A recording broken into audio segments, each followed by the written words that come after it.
I don't know how to start this. My therapist said writing it out might help, but I'm not writing this for me. I'm saying it out loud in case someone else is about to make the same mistake. We changed our names, we changed cities, but some things follow you anyway. This happened in 2021 in upstate Pennsylvania, a cul-de-sac called Rosedale Lane. It was the first house that we ever bought. We thought it was perfect. We didn't even last 3 months. What happened started with a letter, one that knew far too much. It didn't come in the mail. It was just there one morning, sitting on our welcome mat. Clean, white envelope, no postage. Inside, 657 Rosedale Lane has been waiting. The house is grateful for what you brought. Not addressed to us by name, but it referenced our unborn daughter and called the house It, like it was alive. We moved in mid-June. The house had that old wood smell like it had memory. The nursery was the first room we painted, pale green. A week later we got the second letter. Again, no return address, no stamp. Just the envelope sitting on the bottom stair inside the house. Pale green calms them. Evelyn will sleep better that way. We had never told anyone the name, not even family. We hadn't written it down. We hadn't said it in weeks. It was like the house knew. Every few days, another envelope. One appeared in the crib, right after we assembled it. It said, "You have opened a door that will not close." I had no idea what this meant.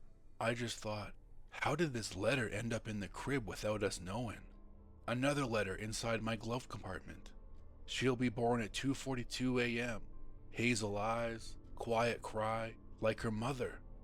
How did it end up in my car? The doors were locked and the keys were inside. One letter found down the hallway on the table asked, "Have you found what's behind the walls yet?" It wasn't just that the letters knew things. It's where they showed up.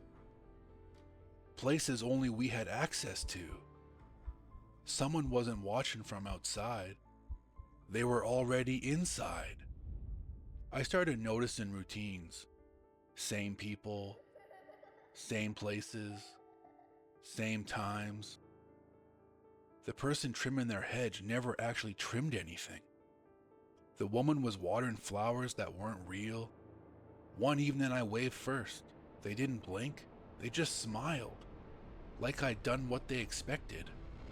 The mail truck started coming more often. Always the same driver. Always the same routine. I watched from the window as he dropped off 2 more envelopes, identical to the others found around the house. No return address, no stamp, no name, blank exactly like the other envelopes. All I thought was, this must be a neighborhood joke. One of the letters was blank. The other said, "She should not enter the basement. The others made that mistake." We hadn't even mentioned the basement to anyone. We hadn't opened it. We hadn't opened the basement once. But one morning, the door was ajar, just slightly, enough to notice. I walked down with a flashlight in the darkness. The steps creaked like they hadn't been touched in years. And in the far corner, behind a panel, I found a small crawl space. Inside, a pile of letters, burned around the edges. All typed, all addressed to people we'd never heard of.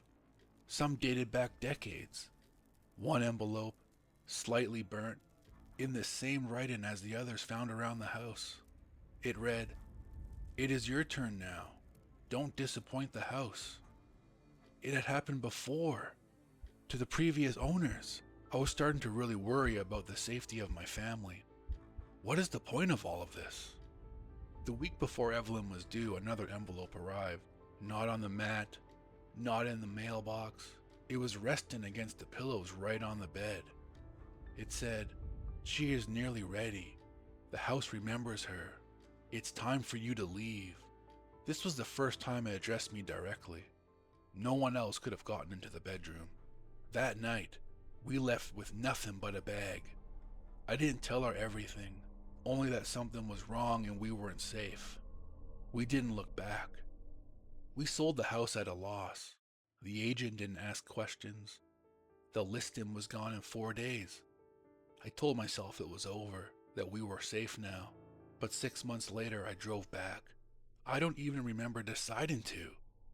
I just found myself on that road again, almost if there was unfinished business. The house looked the same. A couple was standing on the steps. She held their baby. They reminded me of my family. He walked to the mailbox, grabbing an envelope, the same as I received. I watched from the car, engine still running. I thought about warning them, but I didn't. I still see a therapist. She says I should write things down, that maybe letting them out will help me let go, but it doesn't help, because some places don't want to be forgotten, and sometimes when I'm alone, I still hear the steps creak. I don't know how to start this. My therapist said writing it out might help, but I'm not writing this for me. I'm saying it out loud in case someone else is about to make the same mistake.